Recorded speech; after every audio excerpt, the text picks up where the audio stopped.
Hello everyone, कैसे हो आप लोग। आशा करती हूँ आप लोग से बढ़िया होंगे और आपकी तैयारी अच्छी चल रही होगी। तो मेरी तैयारी भी अच्छी चल रही है और तैयारी में थोड़ा सा डिस्टर्ब कल से हो गया जब से नियमावली चेंज हुई है, क्योंकि उसमें के हिसाब से तो मैं पहले हिंदी की तैयारी कर रही थी और साथ ही में जो है पेडागोजी की तैयारी कर रही थी। तो अब क्या हो रहा है कि उसमें हमें शिक्षण अभिरुचि के साथ ही जो है हमें रीजनिंग और साथ ही में जो है सामान्य ज्ञान का भी नॉलेज होना चाहिए, यानी 50 नंबर का हमारा वो सब आएगा और 50 नंबर का हमारे आएगा सिलेबस। तो 2014 का नियम चल रहा था, वो पेपर हुआ था जिस हिसाब से, तो वो हिसाब से जो है हमारा फिर से होने वाला है। तो अब उसमें थोड़ी दिक्कत आ गई है, लेकिन फिर भी ऐसा है कि हमें अपने सिलेबस में जो है हिंदी जैसे मेरा खुद का है तो 50 नंबर की आएगी वो, तो उसमें कवर करने की ज़रूरत है। साथ ही में देखते हैं कि जब सिलेबस आता है हमारा उसमें पेडागोजी कितने नंबर की देते हैं वो, तो फिर उस हिसाब से बात करेंगे कि कैसे जो हम अपनी पढ़ाई को मैनेज करेंगे। और दूसरा कि ड्राइंग वालों का जो लफड़ा चल रहा था, वो जो ड्राइंग वालों को पिछले साल भी जिससे भर्ती रुकी थी, तो वो सब कुछ अब क्लियर हो गया है। उसमें उन्होंने बीएड अनिवार्य कर दिया है, जैसे कि आप लोग में से बहुत लोगों को पता होगा ही। तो बीएड अनिवार्य कर दिया है और साथ ही में जो बिना बीएड वाले तो बाहर हो चुके थे, तो उसमें बहुत सारे कुछ मेरे अपने भी थे जो कि जिन्होंने पिछली बार 75 नंबर बीएड बिना बीएड के लाए थे और 75 नंबर आए थे उनके आंसर की जब आई थी।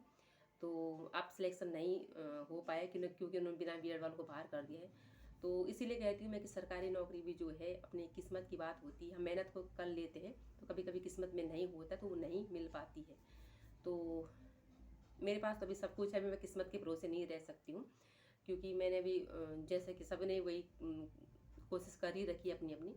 तो एक चांस हमारे पास अच्छा है कि हम जो है, क्योंकि जैसे ना पेपर का है ये, तो सबके लिए चेंज हो रखा है ये, ऐसा नहीं है कि एक सिर्फ मेरे लिए चेंज हो रखा है या किसी अदर के लिए चेंज हो रखा है। जो जो भी करेगा तो जिसकी अपनी सिलेबस में पकड़ होगी तो हो सकता है दूसरे में न पकड़ हो। जैसे टीचिंग एप्टीट्यूड या फिर दूसरा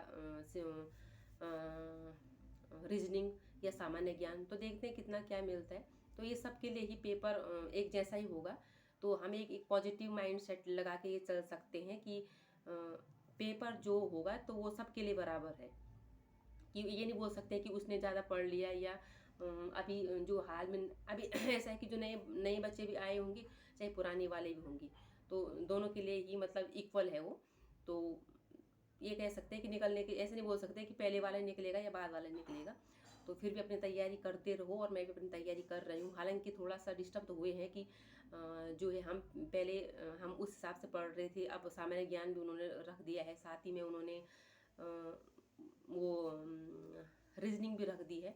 और खासकर जैसे कि मैं हिंदी की विद्यार्थी हूँ, जैसे बहुत सारे लोग हिंदी के विद्यार्थी होंगे भी, तो सभी इतने इंटेलिजेंट वो मैथ्स वगैरह में नहीं होते। मैं खुद करके मैथ्स में इतना नहीं है मेरा, तो रीजनिंग में थोड़ा मुझे दिक्कत आने वाली है। हालांकि रीजनिंग बीएड के टाइम पे की थी, लेकिन उसके बाद जो है फिर रीजनिंग नहीं की, क्योंकि अभी जो पेपर दे रहे थे हम, तो वो सिर्फ शिक्षण अभिरुचि और साथ ही में अपना सिलेबस दे रहे थे।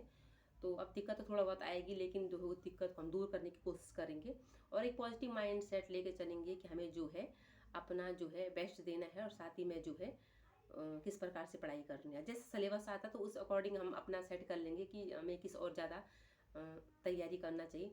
फिलहाल तो आप लोग में से कोई भी जो अपना तैयारी कर रहे हैं और सबको पता चली गया है, तो फिलहाल अपना सिलेबस पढ़िए। अभी रीजनिंग या उनकी तरफ मत भागिए।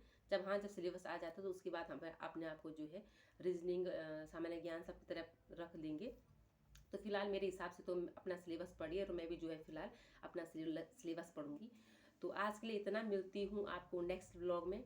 और फिलहाल तो इतना ही है सब कुछ। तो थोड़ा बहुत डिस्टर्ब तो हुए हैं, लेकिन अपने आप को एक पॉजिटिव करने के लिए हम ये कह सकते हैं कि फिलहाल मेरे सिलेबस को पढ़ो और सिलेबस को जो है आप ढंग से अपना पढ़ लो। चाहे आप हिंदी वाले हो, इंग्लिश वाले हो, मैथ्स वाले हो, चाहे किसी भी हो, एसएसटी वाले, कोई भी अपना सिलेबस पढ़ लो आप और देख लो कि फिलहाल अपना सिलेबस कवर कर लो, बाकी जो है होता रहेगा। आज के लिए इतना, मिलती हूँ आपको नेक्स्ट वीडियो में।